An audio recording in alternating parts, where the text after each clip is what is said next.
BioShock 2, the kind of core story takes place 10 years after the events of the first game. The underwater city called Rapture is kind of being reclaimed by the ocean spilling into it, and there are you play this character called a Big Daddy, this kind of hulking guy in a diving suit, and he's a prototype, the very, very first Big Daddy, and he's sort of on a quest to recover his humanity.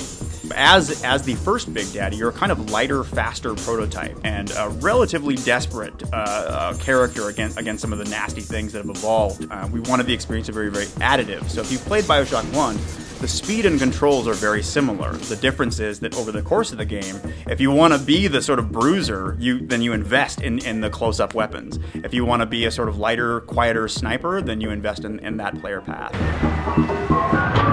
As a Big Daddy, one of the things that affords you is the ability to go outside of Rapture and explore the kind of underwater terrain that surrounds it. Once you go out there, you can kind of pick up pieces of the story, power yourself up, like there are live atom slugs squirming around out there that allow you to sort of, juice up your abilities. And you can even sort of voyeuristically look into spaces that you're going to enter and see some familiar places from BioShock 1 that might be getting reclaimed by the sea.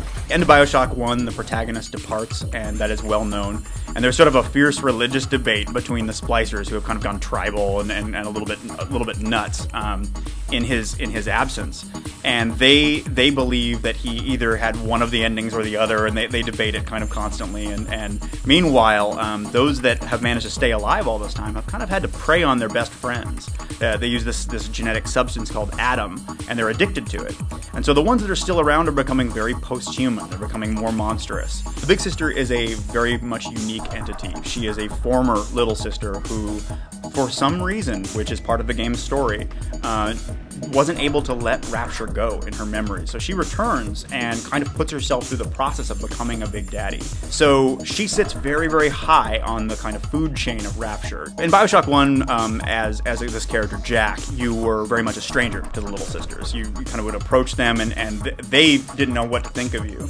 BioShock 2, your family, you approach a little sister and she immediately trusts you as she's been sort of conditioned to do.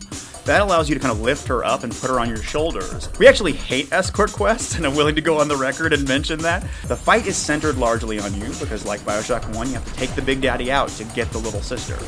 If one of them makes it to her, he's sort of keeping the fight going. He's interfering with her finishing the gather, and so you have to get him off of her. But she doesn't actually die. It's not like a sort of fragile, brittle experience where, like, oh man, I failed and I didn't even know it happened. You actually are kind of defending yourself from the encounter going on forever. BioShock 2 is being developed by 2K Marin and 2K Australia. Now, the BioShock 2 team comes in part from the team that worked on the original game. So a small group of us seeded the 2K Marin studio, and since then we've been working with our sister studio, 2K Australia, who were large. The entire studio was involved with the first game and are returning for the second one. Well, retaining the sort of human side of the BioShock world and the player's story is very important to us. So it's kind of a man within a monster. The Rapture world and history are very important to us. So all the culture that you remember from the first game, while it has evolved, is still very strongly derived from that hyper-commercial feel of the sort of objectivist utopia at the bottom of the sea. And so, if anything, we're kind of enriching those elements. The coolest thing, that at least for me, about Rapture is the idea that philosophy is in the walls. That the story that we have to tell is embedded everywhere. And so it's very pull. As much as you want to know about Rapture and about what caused that city to be built, all you have to do is look around. Same thing, the way that ideas are changing in Rapture, all you've got to do is explore them, and really it's as much as you're interested in pulling out of the world. I will say that we wouldn't ever want to offer less than the first game did in terms of choices. So the first game had a very binary ending. I'm not talking specifically about the way in which this game ends because it's a huge ass spoiler. That said, I will say that the decisions you made throughout the game shaped the game's ending.